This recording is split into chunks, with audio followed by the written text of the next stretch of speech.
मैं डॉक्टर दर्शना राठौर, अतिथि विद्वान Vijaya Raje government girls college Marar में हूँ। मैंने आपको बीकॉम थर्ड ईयर का प्रश्न पत्र वित्तीय प्रबंध के बारे में पिछले लेक्चर में बताया था और इस लेक्चर में भी मैं उसी को आगे कंटिन्यू करूँगी। थोड़ा सा हम रिवीजन कर लेते हैं कि लास्ट लेक्चर में हम लोगों ने क्या पढ़ा था। हमने वित्तीय प्रबंध को समझा था। अभी मैं आपको उसमें एक हावर्ड एंड अपटन एक विद्वान हैं, उनकी डेफिनेशन बता रही हूँ। हावर्ड और अपटन ने बोला है, उनके अनुसार वित्तीय प्रबंध से आशय वित्तीय क्रियाओं पर नियोजन व नियंत्रण की क्रिया को लागू करने से होता है। अर्थात आप बोल सकते हो, इंग्लिश में इन्होंने बोला है Howard and Upton, according to Howard and Upton, financial management is the application of planning and controlling function to finance function. In short हम लोग बोल सकते हैं, इसको सरल भाषा में हम बता सकते हैं कि वित्तीय प्रबंध का अर्थ वित्तीय नियोजन, वित्त प्राप्ति, संपत्ति प्रबंध तथा विभिन्न स्रोतों में संतुलन स्थापित करना है।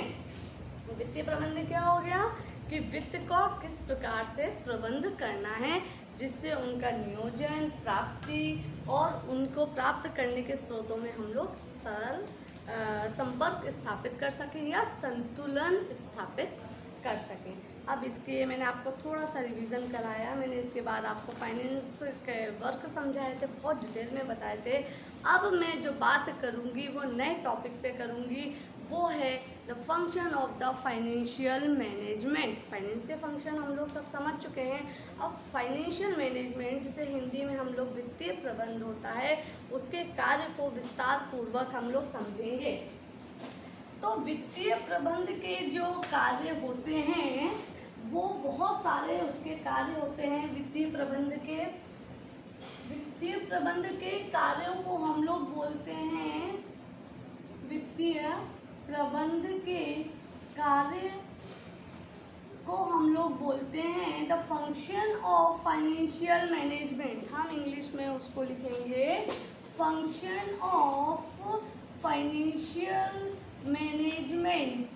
ये बहुत ज़रूरी है हमारा पढ़ना, क्योंकि जब तक हमें ये पता नहीं रहेगा कि हमारे वित्तीय प्रबंध के फंक्शन क्या है, तब तक हम वित्तीय प्रबंध को बहुत अच्छी तरीके से नहीं समझ सकते हैं। ठीक है, तो वित्तीय प्रबंध का पहला जो काम होता है वो है हमारा वित्तीय, या हम ये बोलें कि वित्तीय प्रबंध को बहुत अच्छे से समझने के लिए हम लोग ऐसा करते हैं, इसे 2 पार्ट्स में डिवाइड कर देते हैं। ठीक है, इससे और अच्छे से हमें ये चीज़ क्लियर हो जाएगी कि वित्तीय प्रबंध के काम कौन से होते हैं। ठीक है, तो वित्तीय प्रबंध का जो पहला पार्ट है वो है आपका प्रशासनिक और निर्णयात्मक कार्य। कौन सा काम है इसका? फर्स्ट कार्य। 2 पार्ट में डिवाइड किया है हमने इसको। तो इसका जो पहला भाग है वो मेरा है प्रशासनिक एवं निर्णयात्मक कार्य। इसे हम लोग इंग्लिश में बोलेंगे एडमिनिस्ट्रेटिव एंड एग्जीक्यूटिव फंक्शन। ठीक, ये इसका एक पार्ट हो गया, यानी कि प्रशासनिक रूप से क्या काम करता है वित्तीय प्रबंध। ठीक है, और इसका दूसरा जो भाग है वो है मेरा दैनिक कार्य। दैनिक कार्य को हम लोग इंग्लिश में बोलेंगे रूटीन वर्क। जो डेली काम किया जाता है वो कहलाता है हमारा रूटीन वर्क या रूटीन फंक्शन। हम इसको 2 पार्ट्स में हमने इसको डिवाइड कर लिया। फर्स्टली हम लोग बात करेंगे प्रशासनिक एवं निर्णयात्मक कार्य की। हम पॉइंट टू पॉइंट इसमें बात करेंगे। फर्स्ट जो इसका काम होता है प्रशासनिक काम या एग्जीक्यूटिव फंक्शन या एडमिनिस्ट्रेटिव फंक्शन का जो फर्स्ट काम होता है वो होता है वित्तीय पूर्वानुमान। वित्तीय पूर्वानुमान, जिसे हम लोग इंग्लिश में बोलेंगे फाइनेंशियल फोरकास्टिंग इसको बोलेंगे। ठीक, फाइनेंस मैंने आपको बताया होता क्या है, वित्तीय पूर्वानुमान मतलब वित्त से संबंधी ही पहले ही अनुमान लगा लेना वित्तीय पूर्वानुमान कहलाता है। जैसे कोई भी हमने बिजनेस चालू करना है या किसी चीज़ में पैसा लगाना है तो मुझे कितने वित्त की आवश्यकता होगी, कितने पैसे की आवश्यकता होगी, उसे मुझे किन किन सोर्सेज से लेना है, किन किन जगह मेरे को उसको एक्सपेंसेस करना है, इस तरीके से हमें पूर्वानुमान लगाना होता है। तो ये इसका सबसे महत्वपूर्ण कार्य है प्रशासनिक कार्य का वित्तीय पूर्वानुमान लगाना। इसका दूसरा काम होता है वित्तीय नियोजन। इसका दूसरा महत्वपूर्ण कार्य होता है हमारा वित्तीय नियोजन, जिसे हम लोग फाइनेंशियल, इंग्लिश में बोलेंगे फाइनेंशियल प्लानिंग। हम लोग प्लानिंग करना, यहाँ तो हमने फोरकास्टिंग कर ली, हमने लिया नहीं है, हमने पहले ही उसका पूर्वानुमान लगा लिया कि इतना इतना वित्त आएगा, मैं ऐसे ऐसे करूँगी, ऐसे ऐसे मैं उसका यूज़ करूँगी, यूटिलाइज करूँगी। अब यहाँ पर जो मैंने कहा है वो क्या किया है, प्लानिंग करना है। मेरे को वित्त से रिलेटेड प्लानिंग भी करनी पड़ेगी, नियोजन करना पड़ेगा। पूर्वानुमान होने के बाद हम लोग कौन सी प्रक्रिया करते हैं, नियोजन करने की। उसके बारे में हम योजना बनाते हैं कि कहाँ कहाँ मैं अपना पैसा इन्वेस्ट करूँगी, कितना पैसा किस सोर्सेज से मैं प्राप्त करूँगी। इसके अंतर्गत हम लोग इसको समझने के लिए इसको भी हम लोग 3 पार्ट्स में इसको डिवाइड कर सकते हैं। इसका जो फर्स्ट पार्ट होता है वित्तीय नियोजन के अंदर का फर्स्ट पार्ट है वो है वित्तीय उद्देश्यों का निर्धारण। किसका निर्धारण करना, वित्तीय उद्देश्यों का निर्धारण करना, मतलब मैं किन उद्देश्यों को लेकर ये वित्तीय नियोजन करूँगी। ठीक है, वित्तीय नियोजन का निर्धारण, इसमें क्या हम करेंगे कि मैं वित्त को तो प्राप्त करना चाह रही हूँ, लेकिन क्यों प्राप्त करना चाह रही हूँ। कोई तो मेरा ऑब्जेक्ट होगा, कोई तो मेरे उद्देश्य होंगे, कोई तो मेरा गोल होगा। तो प्लानिंग जो की जाएगी उसके अंदर सबसे पहले प्लानिंग किस बात पे की जाएगी, सबसे पहले मेरे को वित्तीय उद्देश्यों का निर्धारण करना चाहिए। ठीक है, उसको निर्धारण करना पड़ेगा। उसके बाद इसका दूसरा जो वो होगा वो क्या होगा, आपका वित्तीय नीतियों का निर्धारण करना। यहाँ पर उद्देश्यों को निर्धारण किया है, यहाँ पर मैं वित्तीय नीतियों का निर्धारण करूँगी। वित्तीय नीतियों का निर्धारण, इंग्लिश में हम लोग इसे बोलेंगे determination of the financial policies, कि किस नीति के द्वारा मैं इसका यूज़ करूँगी। ऐसी पॉलिसीज बनाएंगे हम लोग कि उसका सही तरीके से उपयोग किया जाए। इसके बाद जो थर्ड है वो है वित्तीय कार्य विधियों का विकास। क्या है इसका जो थर्ड पॉइंट है वो यह है वित्तीय कार्य विधियों का विकास। मतलब मेरे को डेवलप करना है, विधियों का विकास करना मतलब जो आपकी वर्किंग प्रोसेस है आपकी उसको डेवलप करना। ठीक है, तो जो मैं वित्तीय नियोजन करूंगी वो मैं इसकी योजना जो बनाऊंगी वो 3 आधार पे करूंगी। इस आधार के बाद मैं प्रॉपर उसकी प्लानिंग को कर सकती हूँ। ठीक, इसके बाद जो मेरा थर्ड पार्ट आता है वो होता है हमारा अर्थ प्रबंधन निर्णय। अर्थ प्रबंधन निर्णय, अर्थ प्रबंधन निर्णय को मैं इंग्लिश में बोलती हूँ फाइनेंशियल डिसीजन। फाइनेंशियल डिसीजन, ये मैंने अभी आपको पिछले लेक्चर में बहुत अच्छे से पढ़ाया है। फाइनेंशियल डिसीजन के अंतर्गत हम क्या करते हैं, हम दीर्घकालीन और अल्पकालीन कोषों के बीच में संतुलन को स्थापित करते हैं। कोष प्राप्त कर लिए हैं, फिर उनके बीच में उनको संतुलन स्थापित करना है, बैलेंसिंग बनाना है, उससे रिलेटेड ये हमने पढ़ चुके हैं। इसके बाद जो इसका फोर्थ पॉइंट है वो है विनियोग निर्णय।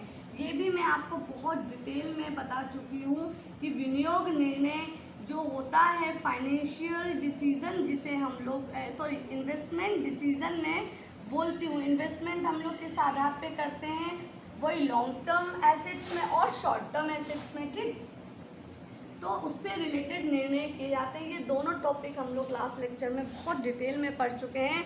तो इनका डिसीजन, फाइनेंशियल डिसीजन और इन्वेस्टमेंट डिसीजन, इसमें हम लोग उन दोनों के बीच में संतुलन, किन दोनों के बीच में, लॉन्ग टर्म सोर्सेज और शॉर्ट टर्म सोर्सेज के बीच में बैलेंसिंग बनाते हैं, संतुलन स्थापित करते हैं। और इसके अंतर्गत हम ये डिसीजन लेते हैं कि हमें जो इन्वेस्टमेंट करना है वो लॉन्ग टर्म एसेट्स में करना है या शॉर्ट टर्म एसेट्स में करना है। हिंदी में हम इसको बोलेंगे कि हमें दीर्घकालीन संपत्तियों में हमें उसमें विनियोग करना है या अल्पकालीन संपत्तियों में विनियोग करना है। इससे संबंधित डिसीजन हम लोग निर्णय जो है वो इस पॉइंट के अंतर्गत लेंगे। इसके बाद जो पॉइंट आया वो है आपका आय का प्रबंध करना। फिफ्थ पॉइंट जो है वो है मेरा आय का प्रबंध करना। आय का प्रबंध करना मतलब क्या होता है? आय का प्रबंध करना को इंग्लिश में बोलेंगे the management of income. Management of income, ठीक। हमारी आय हो रही है उसको किस तरीके से मैनेजमेंट करना है, वही चीज़ कि कहाँ ख़त्म करना है, कैसे ख़त्म करना है, ठीक है, कहाँ पर उसको यूटिलाइजेशन लगाना है, कितना पोर्शन उसको इन्वेस्टमेंट करना है। और आय अगर मेरी नहीं हो रही है, जितनी मैं आय को एक्सपेक्ट कर रही हूँ वो आय मेरी नहीं हो रही है, तो वो क्यों नहीं हो रही है उसका पता लगाना और उसको ज़्यादा करने के, मैक्सिमाइज करने के प्रयास करना, ये सब इस पॉइंट के अंतर्गत आता है। फिर बात आती है इसके 6 पॉइंट की। 6 पॉइंट मेरा कौन सा पॉइंट होता है रोकड़ बहावों का प्रबंध करना। रोकड़ बहावों का प्रबंध करना, ठीक है। इसे इंग्लिश में हम लोग बोलेंगे मैनेजमेंट करना है। किसका मैनेजमेंट करना है? आपका कैश फ्लो का, मैनेजमेंट ऑफ कैश फ्लो। इसमें आ जाएगा मेरा management of cash flow. Management cash flow की जो रोकड़ बहाव है, रोकड़ बहाव मतलब क्या? उसका बहना, किसका? रोकड़ का। तो ये मतलब नहीं है कि आप पैसे को पानी में बहा दो, नहीं। रोकड़ बहाव मतलब वही मनी का आना और जाना, उसका प्रॉपर सर्कुलेट होना बिजनेस के अंतर्गत। तो हमें इस बात का भी प्रबंध करना होता है कि रोकड़ जो है उसका सर्कुलेशन, मनी का जो सर्कुलेशन है वो बिजनेस में सही तरीके से हो रहा है या नहीं। अगर नहीं हो रहा, किसी भी कारण से कम या ज़्यादा हो रहा है, तो उसका उचित प्रबंध करना भी फाइनेंशियल मैनेजमेंट का एक महत्वपूर्ण कार्य होता है। इसका एक 7th नंबर का कार्य है वो है वित्तीय निष्पादन का मूल्यांकन करना। वित्तीय निष्पादन का मूल्यांकन करना, ठीक है। वैल्यूएशन ऑफ, इसे इंग्लिश में बोलेंगे हम लोग valuation of financing performance. Financing performance, ठीक है। हमें ये देखना कि जो फाइनेंस की परफॉर्मेंस है वो सही तरीके से हो रही है या नहीं। वित्त की जो परफॉर्मेंस है वो सही तरीके से हो रही है नहीं, उसका वैल्यूएशन करना भी बहुत आवश्यक है। इसके बाद में इसका 8th पॉइंट है इसका पूंजी की उत्पादकता बढ़ाने के लिए प्रयत्न करना। इसका 8th पॉइंट में इधर लिख देती हूँ तब तक। इसका 8th पॉइंट है, इसको मैं बाद में समझूंगी, पहले इसी को मैं आगे कंटिन्यू कर दूँ। इसका 8th पॉइंट पूंजी की उत्पादकता। पूंजी की उत्पादकता को बढ़ाने के लिए प्रयत्न करना, ठीक है। प्रोडक्टिविटी बढ़ाने के लिए लगातार प्रयास करने चाहिए। प्रयत्न करना भी इसका बहुत बड़ा काम होता है, ठीक है। पूंजी की प्रोडक्टिविटी, कैपिटल है आपकी, कैपिटल पड़े पड़े उसकी प्रोडक्टिविटी नहीं बढ़ती। उसके लिए हमें लगातार एफर्ट्स को लगाने पड़ते हैं, लगातार प्रयास करने पड़ते हैं, तब उसकी प्रोडक्टिविटी में वृद्धि होती है। जैसे हमारी ज़मीन है, पड़ी है, लैंड है, वो अगर उसका जो मालिक होता है वो उसकी कैपिटल होती है। लैंड ऐसी पड़ी रहेगी, बंजर हो जाएगी। उसकी प्रोडक्टिविटी बढ़ाने के लिए हमें क्या करना पड़ता है? उसमें लगातार या तो खेती होती रहे या और कोई काम जिससे उसकी प्रोडक्टिविटी बढ़े, ऐसे प्रयास करते रहना चाहिए। ये काम फाइनेंशियल मैनेजमेंट का होता है। इसे इंग्लिश में बोलेंगे to make efforts for increasing of productivity, capital productivity, या आप इसको बोल सकते हैं प्रोडक्टिविटी ऑफ कैपिटल, कुछ भी इसको आप बोल सकते हैं। प्रोडक्टिविटी ऑफ कैपिटल, ठीक। इसका लास्ट जो काम है लास्ट और सबसे महत्वपूर्ण काम है उच्च प्रबंधक को सलाह देना। उच्च प्रबंधक को सलाह देना। उच्च प्रबंधक को सलाह देना, इसे इंग्लिश में बोलेंगे, इंग्लिश में इसको बोलेंगे to advise the top management या गिव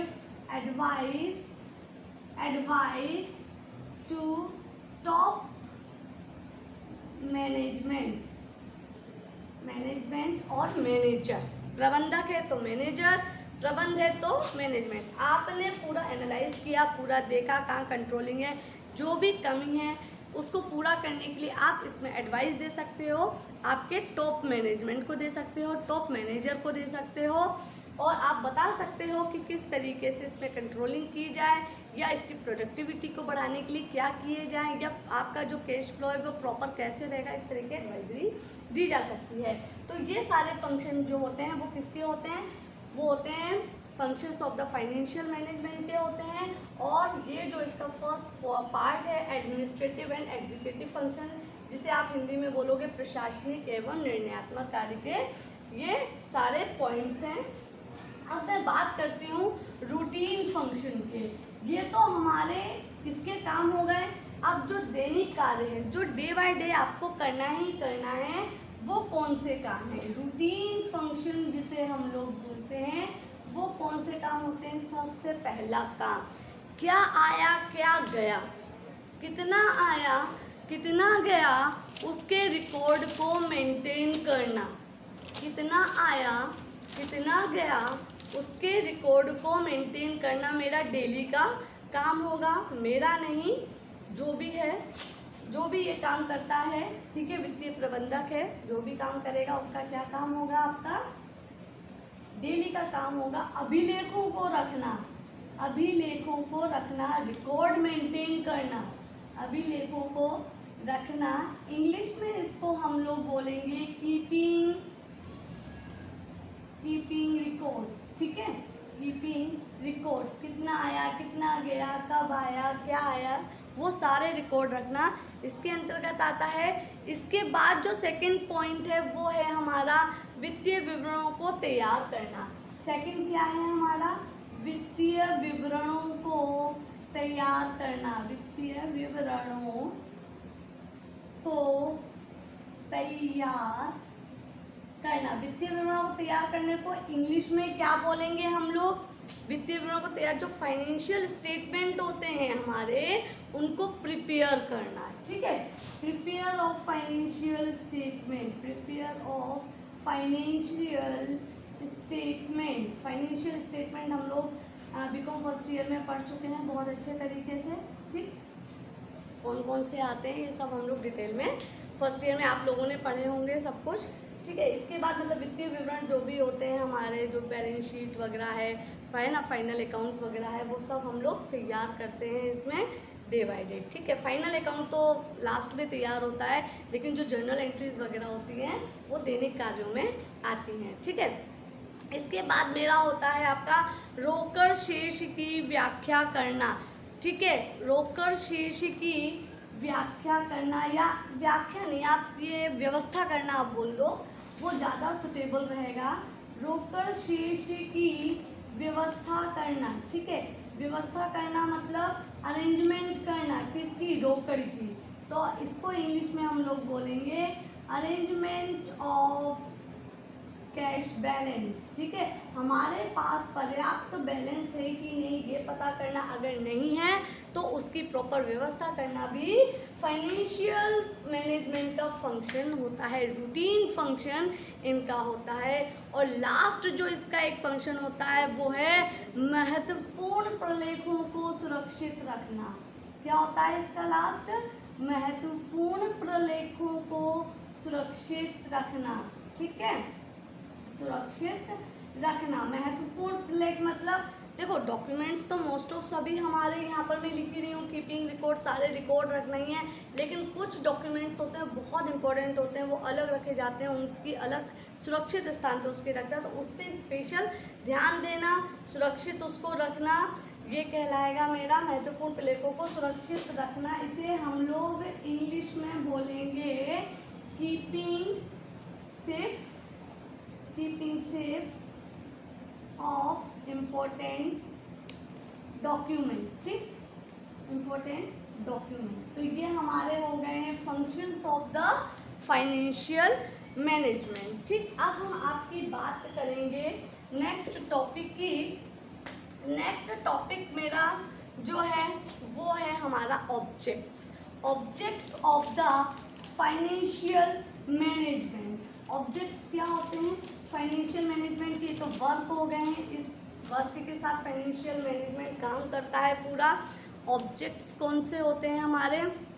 ऑब्जेक्ट्स होते हैं हमारे 2 ऑब्जेक्ट्स हैं इसमें बेसिकली, जिसको लेकर फाइनेंशियल मैनेजमेंट काम करता है, ठीक। तो यहाँ लिखेंगे हम लोग वित्तीय प्रबंध के उद्देश्य।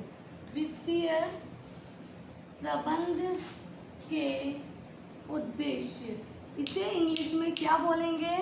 Objects. Objects of financial management, ठीक, फाइनेंशियल मैनेजमेंट। इसे 2 पार्ट्स में हम लोग डिवाइड करेंगे। इसको भी समझने के लिए, देखिए कोई भी चीज़ को समझने के लिए उसको डिटेल में पढ़ना बहुत आवश्यक है, और ज़्यादा डिटेल में पढ़ने से बोरियत ना हो इसके लिए हम आपको बार बार इसको हम लोग चार्ट्स में डिवाइड कर लेते हैं, टेबल के रूप में डिवाइड कर लेते हैं, ठीक है। तो इसको भी हम लोग 2 पार्ट्स में डिवाइड करेंगे। एक्चुअली इसके जो बेसिकली ऑब्जेक्ट्स 2 ही होते हैं, ठीक है। बेसिकली ऑब्जेक्ट्स 2 होते हैं। कौन कौन से होते हैं आपके बेसिकली ऑब्जेक्ट? फर्स्ट जो होता है वो होता है लाभ अधिकीकरण का उद्देश्य। लाभ अधिकीकरण का उद्देश्य, ठीक है। यानी कि इसे इंग्लिश में हम लोग बोलते हैं ऑब्जेक्ट ऑफ प्रॉफिट मैक्सिमाइजेशन। देखो कोई भी बिजनेस होता है, कोई भी संस्था होती है, अगर वो वर्क करती है तो उसका मेन गोल होता है, क्या गोल होता है? कि अपने प्रॉफिट को मैक्सिमाइज करे, अपने प्रॉफिट को लगातार बढ़ाता रहे, ठीक है। उसी प्रकार से वित्तीय प्रबंध का भी जो उद्देश्य होता है, प्रमुख उद्देश्य होता है, वो होता है आपका लाभ अधिकीकरण का उद्देश्य, ठीक है। इसके अंदर सीधे सीधे देखो, जहाँ लाभ होगा वहाँ रिस्क होगी। तो जो प्रॉफिट है उसका सीधा संबंध किससे हो गया? जोखिम से हो गया। जो प्रॉफिट है उसका सीधा संबंध किससे हो जाता है? जोखिम से होता है। मतलब जितना लाभ उतना रिस्क, जितना लाभ उतना रिस्क। तो इसका फर्स्ट पॉइंट हम बोल सकते हैं कि लाभ और जोखिम का सीधा संबंध होता है, ठीक है। लाभ और जोखिम का सीधा संबंध होता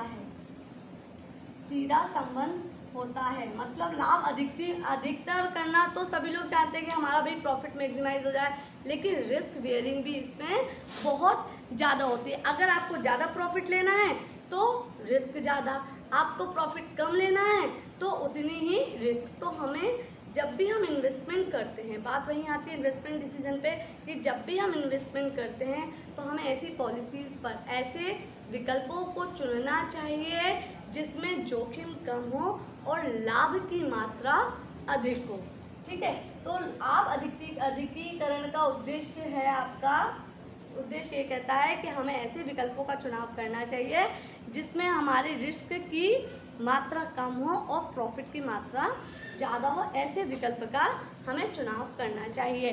दूसरा जो इसका मेन ऑब्जेक्ट है वो है मूल्य या धन का अधिकीकरण।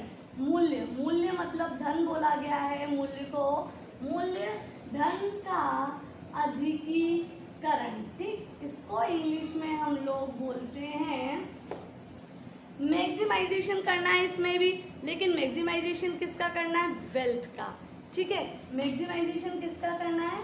अधिकीकरण का। उद्देश्य पूरा लिख लेते हैं हम लोग। उद्देश्य ऑब्जेक्ट्स ऑफ, इसे इंग्लिश में बोलेंगे objects of wealth maximization. Wealth maximization, ठीक है, मैक्सिमाइजेशन। तो दो ऑब्जेक्ट लेके ये वर्क करता है। कौन से ऑब्जेक्ट लेके वर्क कर रहा है ये? फर्स्ट आपका ऑब्जेक्ट है आपका प्रॉफिट मैक्सिमाइज करना, और दूसरा है जो हमारे पास वेल्थ है, जो हमारे पास संपत्तियां हैं, उनको मैक्सिमाइज करना। उसके लिए क्या होता है? उसके लिए जो फाइनेंशियल मैनेजर होता है उसको ये लगातार प्रयत्न करना चाहिए कि अंशधारियों के लिए संस्था का मूल्य हमेशा अधिकतम हो जाए। अंशधारियों के लिए, देखिए जो शेयर होल्डर्स होते हैं कंपनी के लिए, वो शेयर होल्डर्स अगर उन्हें लगेगा कि जिसके हम शेयर होल्डर्स हैं उसका मूल्य अधिक है तो वो उसमें इंटरेस्टेड ज़्यादा होंगे। तो हमेशा वित्तीय प्रबंधक को ही लगातार प्रयास करते रहना चाहिए कि जो कंपनी है उसकी संपत्ति का मूल्य लगातार बढ़ता जाए, जिससे शेयर होल्डर्स को फ़ायदा हो। अगर उनको फ़ायदा होगा तो वो लगातार इससे बने रहेंगे। ठीक, अब संस्था की मैं बात कर रही हूँ, मैं किसकी बात कर रही हूँ? संस्था की बात कर रही हूँ यहाँ पर, कि संस्था का मूल्य अंशधारियों के लिए अधिकतम हो। संस्था का मूल्य किसके लिए अधिकतम हो? संस्था का मूल्य अधिकतम हो, मूल्य अधिकतम हो किसके लिए हो? अधिकतम अंशधारियों के लिए। अंशधारियों का हिंदी में हम, इंग्लिश में हम लोग क्या बोलते हैं? शेयर होल्डर्स बोलते हैं। ठीक है, यहाँ पर जो संस्था है, संस्था यानी कि कोई इंस्टीट्यूट नहीं है, यहाँ पर संस्था का एक अलग मतलब है, एक अलग मीनिंग है संस्था का। यहाँ पर संस्था के मीनिंग, संस्था को क्या बोला गया है? संस्था की शुद्ध संपत्तियों का मूल्य। यहाँ पर संस्था का मूल्य अधिकतम, किसी ऑर्गेनाइजेशन का मूल्य अधिकतम नहीं होता, उसकी एसेट्स का मूल्य अधिकतम होता है। तो संस्था मतलब क्या हो गया? संस्था की संपत्तियों का मूल्य होना, संस्था की संपत्ति का मूल्य अधिक होना, इसका मतलब है। ठीक है, संस्था की संपत्तियों का मूल्य से मतलब है संस्था का। ठीक, एक बात ये हमारी क्लियर हो गई है, यानी कि व्यवसाय का संचालन इस प्रकार करना चाहिए कि अंशधारियों को शुद्ध वर्तमान मूल्य प्राप्त हो। अब ये शुद्ध वर्तमान मूल्य क्या हो गया? एनपीवी, शुद्ध वर्तमान मूल्य इसे बोलते हैं। इसका फुल फॉर्म जो होता है वो होता है हमारा net present value. Net present value इसका फुल फॉर्म होता है। ठीक है, हिंदी में इसको बोलते हैं शुद्ध वर्तमान मूल्य। शुद्ध वर्तमान मूल्य। अब शुद्ध वर्तमान मूल्य क्या है ये हम फॉर्मूले के द्वारा बताएंगे, लेकिन सबसे पहले आप ये जान लो कि व्यवसाय का संचालन करते समय हमेशा इस बात का ध्यान रखना चाहिए प्रबंधकों को कि अंशधारियों को जो शुद्ध प्रॉफिट तो आप दे रहे हो, अगर ज़्यादा प्रॉफिट नहीं दे पाओ तो कम से कम इतना प्रॉफिट तो देना चाहिए कि उन्हें शुद्ध वर्तमान जो नेट प्रेजेंट वैल्यू कम से कम उतनी तो ही प्राप्त हो सके। अब नेट प्रेजेंट वैल्यू को फाइंड आउट करेंगे कैसे? नेट प्रेजेंट वैल्यू एनपीवी को कैसे फाइंड आउट करेंगे? एनपीवी को फाइंड आउट करने का फॉर्मूला है GPV of future cash flow. GPV of future cash flow minus करेंगे इसमें से सी, माइनस करेंगे इसमें से सी। ठीक है, अब जीपीवी मतलब gross present value. Gross present value किसकी होनी चाहिए? फ्यूचर कैश फ्लो की। फ्यूचर कैश फ्लो क्या होता है हमारा? कि भविष्य में हमारा कैश फ्लो कितना हो रहा है उसकी ग्रॉस प्रेजेंट वैल्यू कितनी है। ठीक, ये उसका अर्थ हो गया। माइनस सी। अब मैं इसका फुल फॉर्म सभी का लिख देती हूँ। नेट प्रेजेंट वैल्यू का मैं लिख चुकी हूँ आपका। जीपीवी को हिंदी में आप बोल सकते हैं निश्चित दर की डिस्काउंटेड भावी रोकड़ प्रवाह। निश्चित दर से डिस्काउंटेड फ्यूचर मतलब भविष्य में रोकड़ प्रवाह। भविष्य में रोकड़ प्रवाह कितना होगा? ठीक, और सी का जो मतलब होता है वो होता है विनियोग की प्रारंभिक लागत। विनियोग की प्रारंभिक लागत कितनी है? प्रारंभिक लागत। ठीक, इन्वेस्टमेंट की आपकी ओपनिंग कॉस्ट कितनी आई है? ये होती है सी। ठीक है, इंग्लिश में से बोलेंगे द बिगनिंग कॉस्ट या opening cost of the investment it's a C. तो इस फॉर्मूले से कौन से फॉर्मूले से, इस फॉर्मूले से हम लोग, ये आपका फॉर्मूला है जिससे हम लोग एनपीवी को फाइंड आउट कर सकते हैं। और इतना वैल्यू तो कम से कम शेयर होल्डर को मिलना ही चाहिए, ठीक है। अब इसके बाद हम लोग नेक्स्ट टॉपिक जो लेते हैं वो टॉपिक लेंगे हम लोग कौन सा, इसके उत्तरदायित्वों का, ठीक है। उत्तरदायित्वों से पहले मैं आप लोगों को इसका एक संगठन का चार्ट बताना चाहूँगी कि किस तरीके से इसके ऑर्गेनाइजेशन का चार्ट होता है, कैसे इनका पूरा स्ट्रक्चर होता है। तो वित्त कार्य का संगठन मैं आपको बताऊंगी, वित्त कार्य का संगठन, ठीक है। इंग्लिश में इसको बोलेंगे ऑर्गेनाइजेशन, वित्त कार्य का संगठन या ऑर्गेनाइजेशन ऑफ फाइनेंस फंक्शन, ठीक है। इसे हिंदी में बोलेंगे हम लोग, इधर लिख लेते हैं, ऑर्गेनाइजेशन ऑफ फाइनेंस फंक्शन, ठीक है। ये पूरा एक संगठन है, एक ऑर्गेनाइजेशन है। ऑर्गेनाइजेशन में आपको बता चुकी हूँ, दो या दो से अधिक व्यक्ति मिलकर काम करते हैं, उसे हम लोग संगठन कहते हैं, ऑर्गेनाइजेशन कहते हैं, ठीक है। तो वित्तीय कार्य के संगठन का आशय क्या होता है कि वित्त विभाग द्वारा किए जाने वाले विभिन्न कार्यों का जो वर्गीकरण होता है, डिस्ट्रीब्यूशन होता है, वो उनके योग्य लोगों के हाथों में सौंपा जाए, ठीक है। जिसको जो काम आता है उनके पोस्ट को देखते हुए वो काम उनको सौंपा जाए, या उनके योग्यता को देखकर वो अधिकार दिए जाएं, वो सारी ड्यूटीज दिए जाएं जिससे वो काम कर सके, ठीक है। तो इसका पूरा मैं चार्ट आपको बना के बताती हूँ। इसमें जो टॉप लेवल पे होते हैं वो होते हैं हमारे शेयर होल्डर्स, ठीक है। शेयर होल्डर्स को हम लोग हिंदी में बोलते हैं अंशधारी, ये हमारे टॉप पे होते हैं, ठीक है। शेयर होल्डर्स टॉप पे हमारे ये होते हैं। इसके बाद इनके नीचे जो होते हैं वो होते हैं बोर्ड ऑफ डायरेक्टर्स, इनके नीचे होते हैं हमारे बोर्ड ऑफ डायरेक्टर्स, जिसे हम लोग हिंदी में बोलेंगे संचालक मंडल, ठीक है। हिंदी में इनको क्या बोलते हैं, संचालक मंडल। मतलब सबसे टॉप पे अंशधारी आ गए, उसके नीचे हमारे बोर्ड ऑफ डायरेक्टर आ गए, उसके नीचे हमारी आती है फाइनेंस कमेटी, ठीक है। फाइनेंस कमेटी को हिंदी में बोलते हैं हम लोग वित्त समिति। वित्त समिति का भी एक अलग, चूंकि ये समिति है तो ये समिति भी दो से अधिक लोगों से मिलकर बनी होती है। तो समिति का जो अध्यक्ष होता है, ये मैं आपको थोड़ा सा अलग से समझाऊंगी। समिति का जो अध्यक्ष होता है वो अध्यक्ष कौन होगा, समिति का अध्यक्ष होता है हमारा संचालन, प्रबंध संचालक जो होता है, ठीक है। अध्यक्ष जो होता है वो होता है हमारा प्रबंध संचालक होता है। और जो सदस्य होते हैं हमारे, ठीक है, सदस्य होते हैं वो कौन होते हैं, विभिन्न विभागों के संचालक इसके सदस्य होते हैं। विभिन्न विभागों के संचालक जो होते हैं वो इस वित्त समिति के सदस्य होते हैं, ठीक है। तो मेनली आप ये देख लीजिए, वित्त समिति लोगों से बनती है काफ़ी, ठीक है। तो इसमें अध्यक्ष जो होता है वो प्रबंध संचालक होता है, जो सदस्य होते हैं वो विभिन्न विभागों के संचालक होते हैं। इसके नीचे आते हैं मैनेजिंग डायरेक्टर्स। इसके नीचे जो काम करते हैं वो होते हैं मैनेजिंग डायरेक्टर्स, ठीक है। मैनेजिंग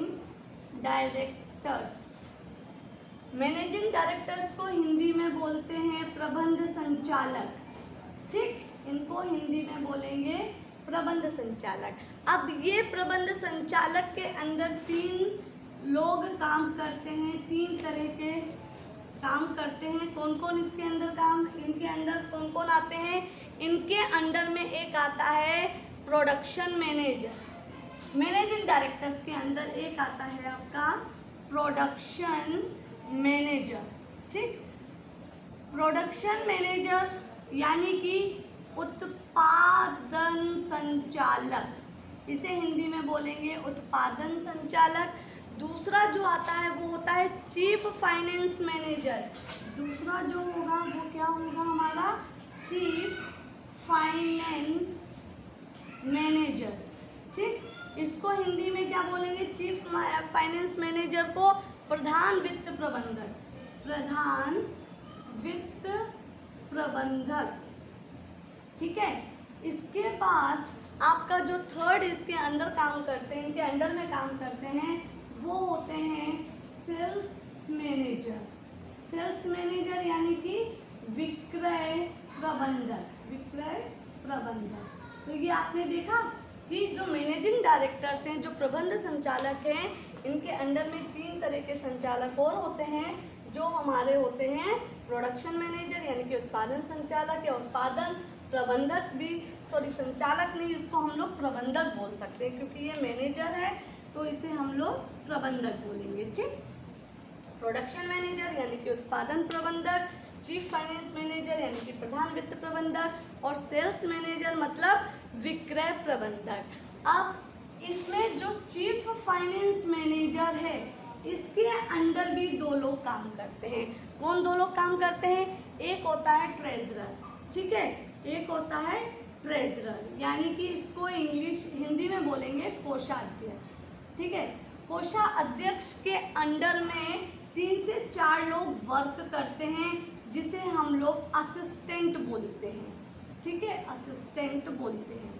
3 से 4 लोग इनके अंडर में काम करते हैं, उन्हें हम लोग असिस्टेंट बोलते हैं। और इसके अंदर एक कोषाध्यक्ष हो गया और दूसरा जो होता है वो होता है वित्त नियंत्रक।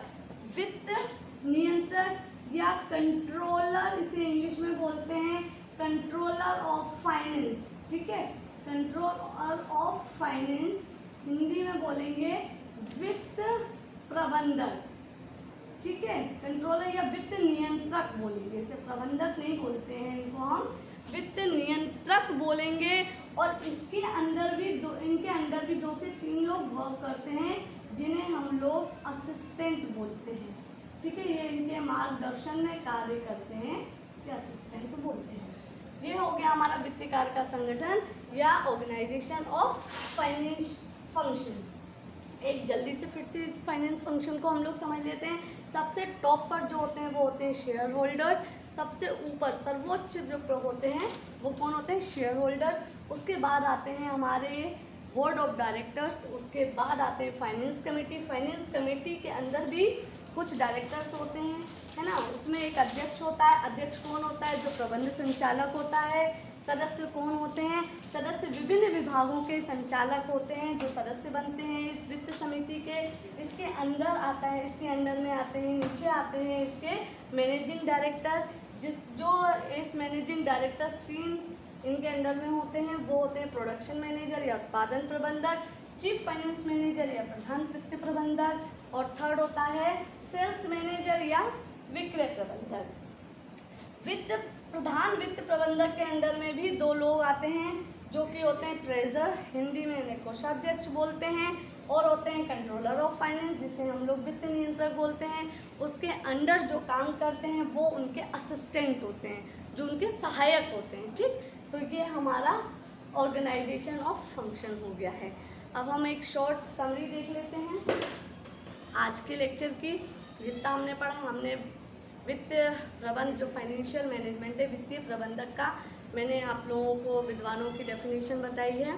ठीक है, उसके बाद मैंने आपको फंक्शंस बताए हैं। फाइनेंशियल मैनेजमेंट के क्या फंक्शन होते हैं, फोरकास्टिंग करना, प्लानिंग करना, पूरे मैंने आपको डीपली बताए हैं। 2 तरह के उनके बेसिकली 2 पार्ट्स में बांटा था मैंने उनको, एग्जीक्यूटिव एंड एडमिनिस्ट्रेटिव फंक्शंस, और दूसरा पार्ट बोला था मैंने आपको रूटीन फंक्शन। वो अपने अपने कार्य करते हैं। रूटीन कार्य जो होते हैं वो डे बाय डे होते हैं, डेली के काम होते हैं, और एडमिनिस्ट्रेटिव जो वर्क होते हैं वो उनकी प्रोसेस पे डिपेंड करते हैं, उन्हें किस तरीके से कब वर्क करना है। ठीक, उसके बाद मैंने आप लोगों को वित्त कार्य का संगठन बताया है। ये इनका पूरा संचालन इस आधार पे होता है, पूरी बॉडी ये होती है जिस हिसाब से ये लोग वर्क करते हैं, किस किस पोस्ट पे कौन कौन होते हैं, ये उसका पूरी समरी है। Thank you. आज का लेक्चर बस।